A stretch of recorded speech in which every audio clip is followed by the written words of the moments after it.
네, 존경하는 김태균 의장님과 선배 동료원 여러분, 그리고 김영록 지사님과 김대중 교육감을 비롯한 관계 공무원 여러분, 대단히 반갑습니다. 녹차수도 보성 출신 김재철 의원입니다. 의안번호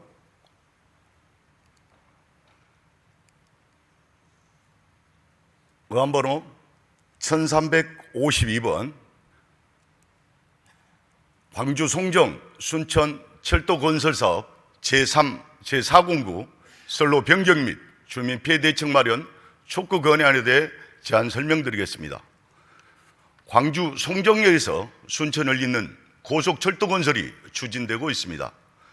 등기 공사 방식을 택한 국가철도공단은 지난해 11월 환경 영향평가서 초안을 공람하고 주민 설명회를 개최했습니다. 보고 계신 화면은 제3공구 선로입니다. 다음 화면 보겠습니다. 보성 정거장을 지난 선로가 두술마을과 세동마을 가로지르며 일부 주택을 지나고 축사도 근접하여 통과합니다. 국가철도공단은 방음벽 등을 통해 소음과 진동을 줄이고 생활환경 피해를 최소화하겠다고 합니다. 그러나 공사 과정은 물론 1일 15회 운행한다는 고속철도는 조용한 두술마을과 세동마을 주민들에게는 마치 수시로 울리는 경적일 수밖에 없습니다. 국가철도공단은 산면이 산으로 둘러싸인 쇠실마을 남측에 27m 높이의 교량을 건설하겠다고 합니다. 높은 교량과 수시로 교량을 지날 고속철도가 주민들에게 얼마나 위압적일지 가늠하기 어렵습니다.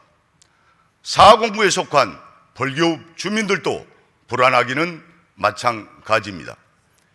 대부분 노인이 거주하는 벌교역 인근 역점마을 주민들은 토지 소유권이 없어 건물 수용 후 이주 대책이 절실한 실정입니다.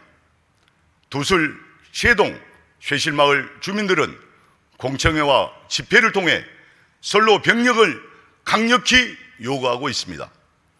두술마을의 경우 보성 정거장과 불과 1.5km 남짓밖에 되지 않습니다.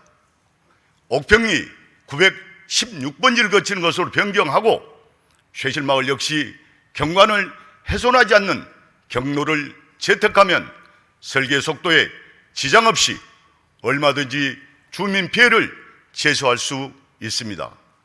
그러나 국가철도공단은 역사, 속도 등을 이유로 어렵다로 일관하고 있습니다.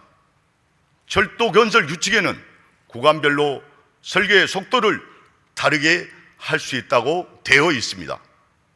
환경영향평가법은 사업자가 어떤 사업을 시행할 때 환경 훼손을 최소화하는 데 필요한 방안을 마련하도록 정하고 있습니다. 선로 변경을 통해 환경 훼손을 최소화해달라는 주민들의 바람을 어렵다로 일축한 국가철도공단의 답변은 재고되어야 합니다. 존경하는 의원님 여러분, 광주 송정에서 순천 구간은 느림보 경전선이라고 합니다. 고속철도 건설은 당연히 환영할 일입니다. 그러나 토지 수용으로 보금자리를 잃거나 대안을 마련할 수 있음에도 주민들에게 생활 환경과 재산상의 막대한 피해를 감수하도록 하는 일은 절대 없어야 할 것입니다. 따라서 본건의안은 주민 의견을 반영하여 광주 송정 순천 철도 건설 사업 제3공구 선로를 변경할 것과 현지 조사 등을 통해 환경 영향을 면밀히 평가하여 필요한 조치를 할 것과 환경 영향평가 초안 공람 이후 제기된 주거 문제 등 주민 피해 대책 마련을 정부와 철도공단 등에 강력히 촉구하려는 것임을 감안하셔 원안대로 의결해 주실 것을 부탁드립니다. 보다 자세한 내용은 모니터 내용을 참고해 주시기 바라며 이상으로 제안 설명을 마치겠습니다. 감사합니다.